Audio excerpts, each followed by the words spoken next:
দুপুরে খাওয়া দাওয়ার পর্ব সেরে এখন রওনা হচ্ছি সহস্রধারা ঝর্ণা দেখার উদ্দেশ্যে। খোয়াছড়া ঝর্ণা থেকে 600 টাকা দিয়ে একটি সিএনজি রিজার্ভ নিয়ে নেই, যা সরাসরি আমাদের সহস্রধারা লেকের সামনে নামিয়ে দেবে এবং সেখান থেকে বাকিটা পথ ট্রাকিং করে যেতে হবে। এখান থেকে যেতে সময় লাগবে মোটামুটি 30 মিনিটের মতো। বৃষ্টির পর সীতাকুণ্ডের ওয়েদার ছিল খুবই সুন্দর। দূরের ওই সবুজ পাহাড় ও গাছপালাগুলো যেন আরও সবুজ হয়ে উঠেছিল। কিছুটা পথ পাড়ি দিতেই আবারও বৃষ্টি, আর এই বৃষ্টি উপভোগ করতে করতেই ছুটে চলছি গন্তব্যের উদ্দেশ্যে।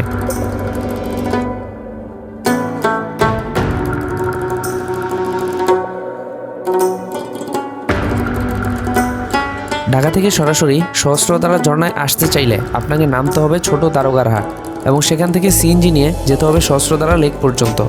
আগে রাস্তার বেহাল দশা থাকলেও বর্তমানে কিছুটা উন্নতি করা হয়েছে, যার ফলে দেশের অন্যান্য ঝর্ণা থেকে এই ঝর্ণায় আসার রাস্তা বেশ সহজ।